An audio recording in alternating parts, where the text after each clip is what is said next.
This clip that you're about to see is really telling because it's a snapshot of how the sausage is really made in D.C. and where the pressure is exerted. So they're going to talk about Afghanistan and Biden's plan moving forward. Take a look. You say that Afghanistan is Biden's first big foreign policy headache. What do you mean by that? And what are the choices on the table for President Biden? So Biden inherited a peace agreement that was signed in February of last year by Trump's envoy, Zalmay Khalilzad, that calls for all U.S. troops, and the number is down to just 2,500, to leave Afghanistan May 1st. And a study group headed by the former chairman of the Joint Chiefs of Staff, General Joseph Dunford, as respected a general as we've had, has just issued a report this week saying essentially that if we pull those troops out on May 1st as planned, because the Taliban has gotten so much stronger, the result is going to be civil war. And he's laying the question as starkly as he can before Biden. If you pull out, this country is basically going to go down the drain. It's going to see a reestablishment of al-Qaeda safe havens. Mr. President, do you really want to do that? Biden is the person in the Obama administration who was most skeptical about putting more troops into Afghanistan in the first place. He was against it. Obama ended up agreeing. Biden didn't. So this will be especially painful for Biden. He's going to have a lot of the military saying, sir, you can't. We're going to have a rolling, cascading defeat of an ally if you do it.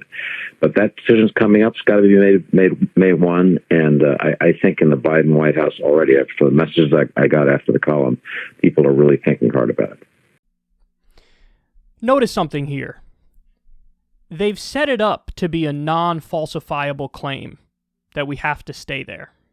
Because the argument is, hey, if we're there and everything is peaceful or relatively peaceful for the region, well, we have to stay there because we are maintaining that peace.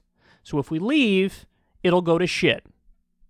But if we're there and there's violence all over the place and it's escalating, we have to stay there because we need to quell the violence and make things peaceful. So do you see the trick? The trick is the game is rigged up front.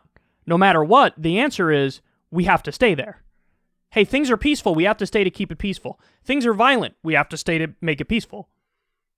So no matter what, they want to stay. So there's not even a question. They're pretending, they're posing it like as if there's a question, but no, the game is rigged up front. This idea of like, hey, we pull out and there's going to be a civil war in Afghanistan. We don't have clean water in Flint, Michigan. We have, 500,000 people who've died in a pandemic and a healthcare system that isn't even universal, which pre-pandemic was killing 45,000 to 60,000 people every single year because they didn't have healthcare. And you want the priorities of the U.S. government to be prevent fighting in Kandahar. How about you save lives in Flint, Michigan? How about you save lives in Cleveland, Ohio? Listen, the job of the U.S. government, you're supposed to represent the people of the United States of America. I'm sorry, they take priority over people anywhere else in the world. So that's the way it works. I don't elect you to rule New Zealand or Bangladesh. I don't do that. You're elected to represent this country. Note the moral urgency they talk about this with. Oh, if we leave, there's going to be trouble. I know this sounds harsh, but we shouldn't have even been there in the first place, so we're going to get out, and it's not our problem. If you want to help prop up some sort of secular government by giving them monetary support, okay. Or pay some sort of reparations for destroying certain areas, okay. But don't give me this bullshit, we have to stay there. We've been there for 20 years. What is your plan? And what are your goals? They say we have no plan and we have no goals, but we're going to stay there. Why would I let you stay there if you have no plan and you have no goals? Why would I let you stay there? Why should the tax money of the American people pay for this? Why would I let you do that? See, at least early on, they gave us the bullshit reasons as to why they're doing stuff. In the case of Iraq, they were like, oh my God, Saddam worked with Osama bin Laden for 9/11. Total bullshit. But they made that argument. Oh my God, Saddam has weapons of mass destruction, and the implication was he's going to use it on us. Total bullshit. And then they finally moved the goalpost. He's just a bad guy. By the way, he's been dead for a long time. Why are we still in Iraq? You said we were there because we got to take him out. He's gone. So why are we still there? Afghanistan. Oh my God, Osama bin Laden's hiding there, so we got to get... Osama bin Laden's been dead too. Congratulations. Fly the banner. Let's come home. You said we got to go there for Osama bin Laden. He's gone. Oh, but Kyle, you don't get it. See, now the problem is Al-Qaeda, and there's Al-Qaeda that's being protected there. There's only a couple hundred Al-Qaeda operatives in Afghanistan. That's not according to me. That's according to our own intelligence agencies, and that's numbers going back over 5 years. So the argument is what? Because the Taliban protected Al-Qaeda?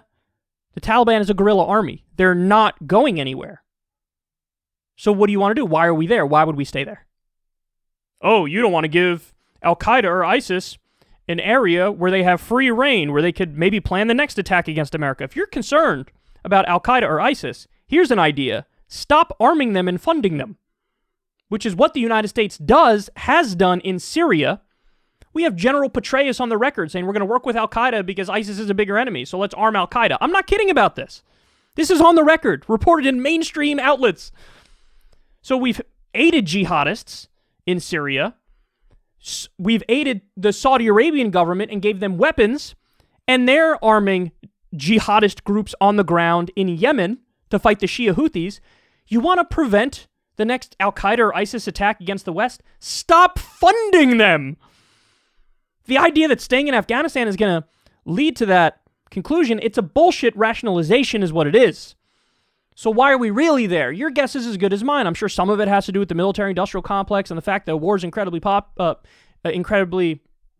was going to say popular, but that is not the right word that I'm looking for. Profitable is the word I'm looking for. So war is incredibly profitable. There's also trillions of dollars of mineral wealth in Afghanistan. There's opium. In the case of Iraq, there's oil. Oil production shot through the roof after we invaded and now occupy it. I don't want to be a conspiracy theorist, so we don't need to have this conversation and the details of that. But what I will tell you is this. The conversation I'm willing to have all day long is, should we or should we not be there? And the answer is we shouldn't be there. And I go all the way back to principles in this conversation. We don't have a right as a country to do illegal and offensive wars against countries that don't attack us. We don't have that right. That's a brazen violation of international law and the Geneva Convention and the Nuremberg Tribunal, and we willy-nilly override it, and we don't care. If any other country acted the way we act, we would say there needs to be regime change there. So no more. No more.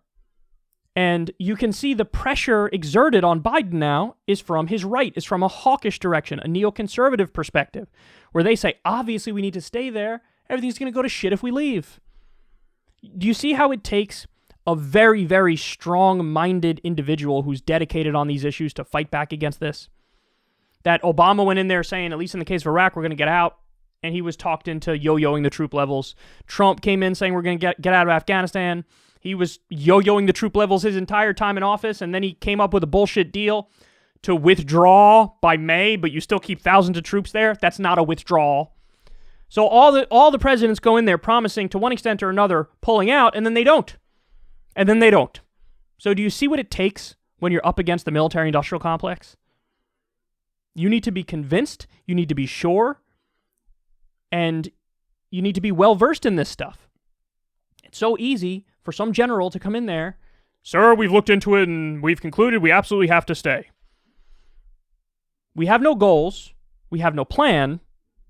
All I know is we have to stay and you have to keep funding it.